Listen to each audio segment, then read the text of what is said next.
कधीच नाही चुकणार तुमचे फेवरेट टीव्ही शोज झी5 सोबत, तेही एकदम फ्री।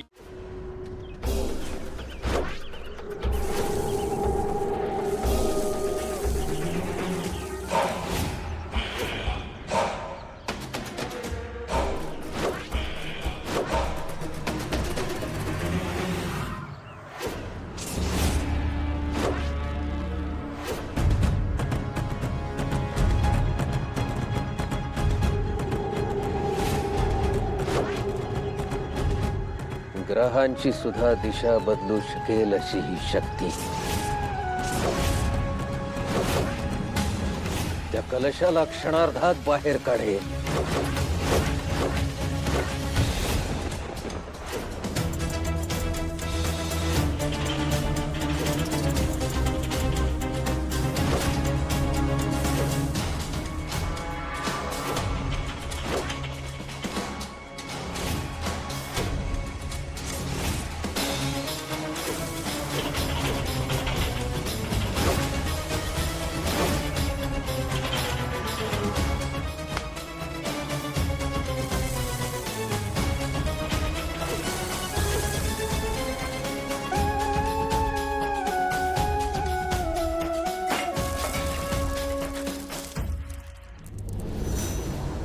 काका काय झालं?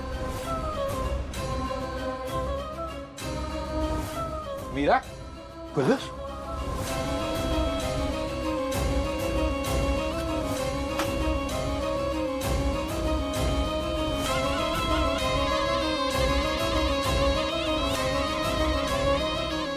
अगं बाई, हा इथे कुठे आला? आत्ता इथे कसा आला कलश? आपण तर आता इथेच शोधला होता। तेच तर ना, इथे शोधला तेव्हा नव्हता, मग आत्ता इथे कसा आला कलश? आओ, माझ्याकडे काय बघताय? मला काय माहित इथे कसं आलं कलश ते? शैलेजा, काका आता कलश सापडलाय ना, हे महत्वाचं। हा बरोबर। आणि आपल्याला जायला पण उशीर व्हायला नको, कलशाची पूजा पण बाकी आहे। हा चला चला। बरोबर बोलतेस तू मीरा, उशीर नको व्हायला, आपल्याला कलशाची पूजा करायला हवी। चला। काका चल गे श्रद्धा चल।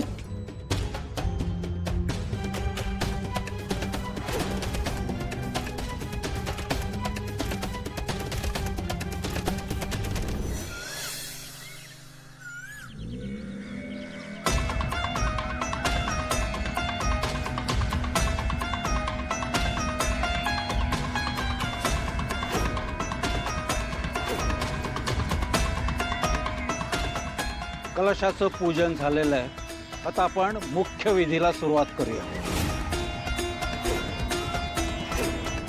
आता हा कलश त्या कुंडाच्या पाण्यात सोडला जाईल। मीराने त्या कुंडात उतरून त्या कलशाचा शोध घेऊन तो बाहेर घेऊन यायचा आहे।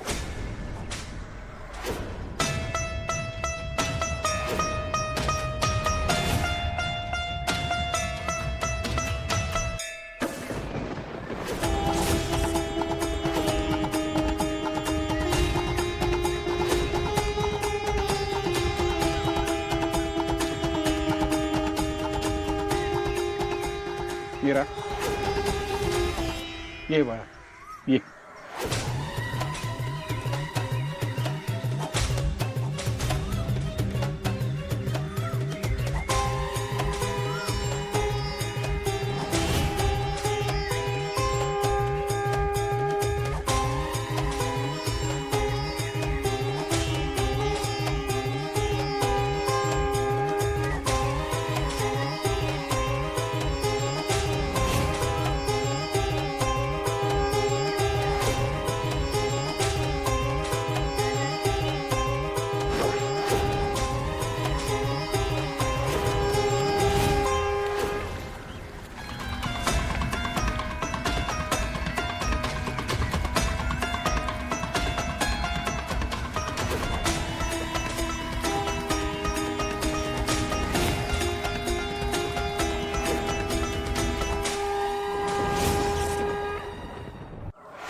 मीरा, तू आता कोंडात उतरू शकतेस.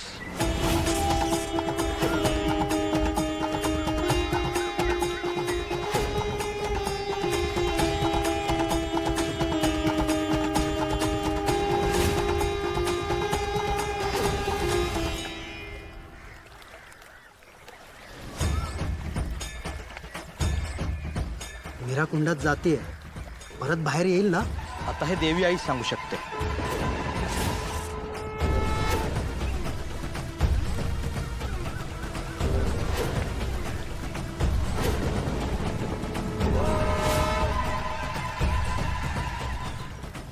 कसली येते?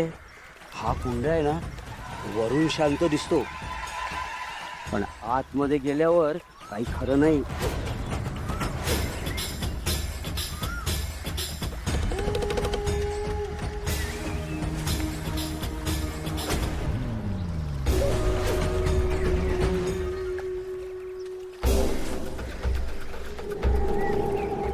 भोवरा आहे म्हणतात ना कुंडाच्या मध्यभागी.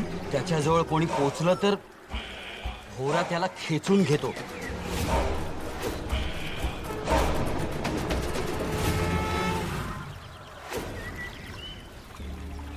हो, आत गेलेला जिवंत माणूस पाण्यावरती तरंगत बाहेर येतो. मेलेला. आधी तिला पूर्ण उतरू तर द्या.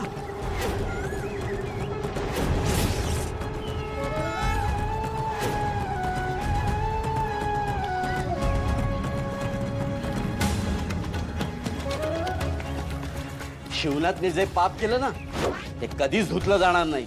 अपचकून येतो शिवना. त्याच्यामुळे ना गावाला शाप लागलाय. गावावरती कोणतंही मोठं संकट जर आलं ना, तर त्या शिवनाथमुळे.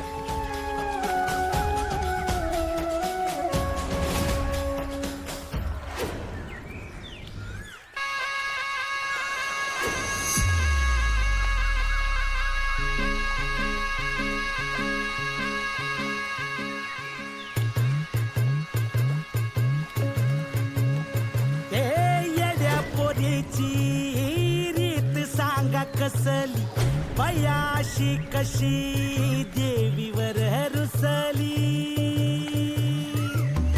तिच्या हट्टाची रीत सांगा कसली, एक अशी कशी मायेवर रुसली.